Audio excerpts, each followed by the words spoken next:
Last week's economic news in review. Housing starts hit their lowest point in more than 2 years, while consumer sentiment improved, and layoffs increased. Housing starts of new housing construction tumbled to an annual rate of 1,078,000 in December, which was 11.2% below November's pace of 1,214,000 and marked the lowest rate since September 2016, according to last week's report from the Census Bureau and Department of Housing and Urban Development.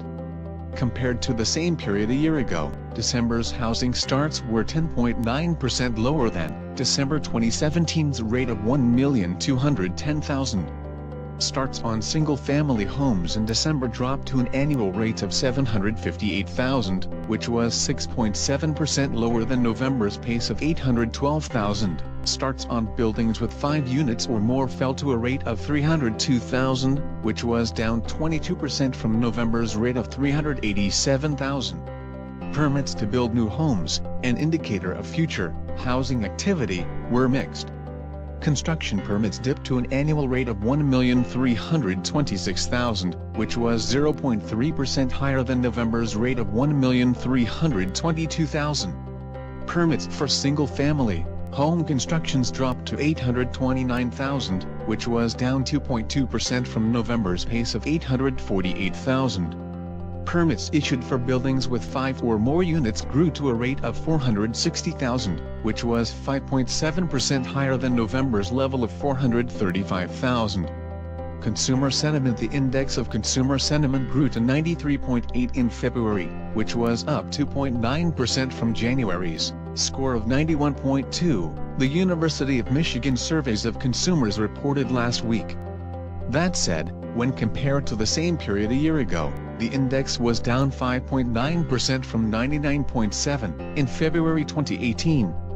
The index of current economic conditions, which gauges how consumers feel about the current economy, ticked down to 108.5 in February, which was 0.3% below January's score of 108.8, and down 5.6% from February 2018 score of 114.9. The index of consumer expectations, which measures how consumers feel the economy will fare in the near future, grew to 84.4 in February, which was 5.6% higher than January's score of 79.9, but was down 6.2% from February 2018 score of 90. Although sentiment was still above last month's low, the bounce back from the end of the federal shutdown faded in late February, noted Richard Curtin, the surveys of consumers' chief economist, in a public statement.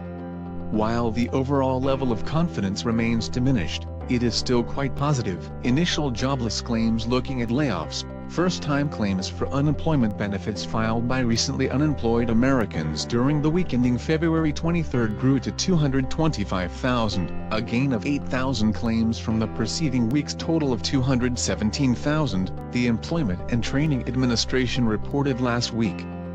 This was right in line with economists' expectations of 225,000 claims. The 4-week moving average, which is considered a more stable measure of jobless claims, fell to 229,000, a drop of 7,000 claims from the preceding week's average of 236,000 claims.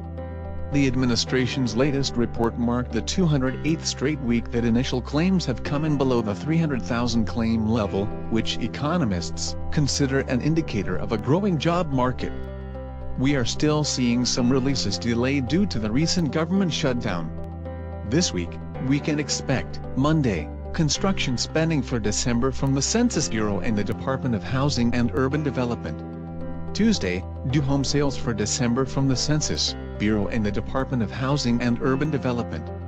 Wednesday, the balance of trade for December from the Census Bureau. Thursday, initial jobless claims for last week from the Employment and Training Administration. Consumer credit for January from the Federal Reserve. Friday, payrolls, unemployment rate, and hourly earnings for February from the Bureau of Labor Statistics. Housing starts for January from the Census Bureau and the Department of Housing and Urban Development. More information, please call us today 209-651-2000.